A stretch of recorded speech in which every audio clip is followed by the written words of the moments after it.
Hi everyone, my name is Senna and I'm a senior PSL facilitator at Langara College. I'm also a second year student at UBC. Today I'm going to tell you all about the transfer process from Langara to UBC. Is it harder? Is it easier? How was the transfer process like? And all this information, so stay tuned.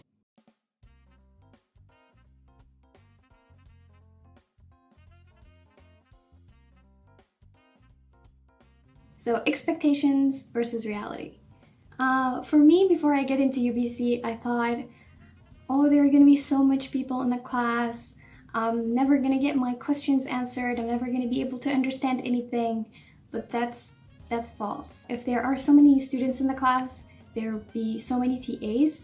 And they're more than happy to answer your questions or set up an appointment with you. And also professors are approachable. They have regular office hours and you can discuss anything, any confusion with them. So for example, for me next week, I'm going to be chatting with one of my professors. I have an appointment to talk about bioinformatics and what she likes about the field because I'm considering it as a career in the future. In my personal opinion, UBC and Langara, in terms of material, they're the same difficulty. But it might be more difficult to study at UBC for two reasons.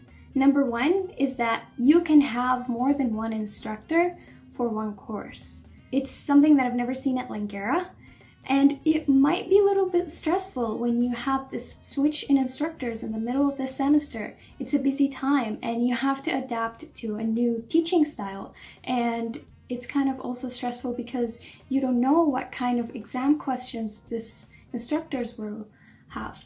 However, I did notice that when more than one instructor teach one course, they do their best to have similar exam style questions and also similar method of teaching. So don't panic too much about that. It might be a little bit difficult to adapt to this in your first semester, but in your second semester, it'll be easier. Another reason why it might be a little bit more scary to study at UBC is because when you're in a Zoom chat, you're attending your class and you see 20 or 30 participants in the participants list. I'm more comfortable asking questions when I see only a small amount of people hearing my question. However, when I see 200 participants, I'm like, ooh, what if my question was stupid? Maybe I shouldn't ask it.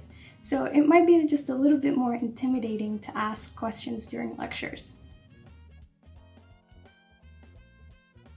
I had to make modifications to my study strategies. The instructors really focused on asking how to use the information to solve problems rather than asking us what the information is, because they don't want you to just look at your notes and answer all the questions.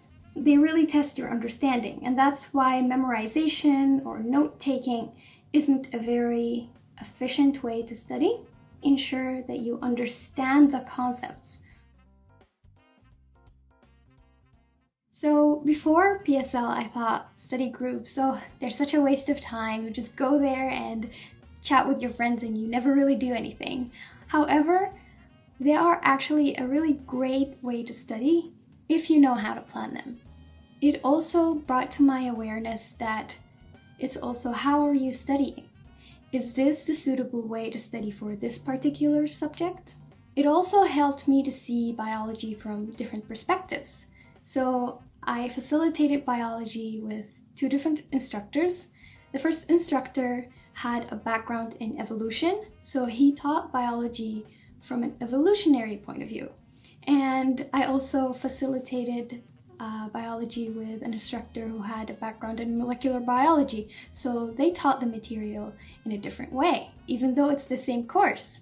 That was very interesting to see.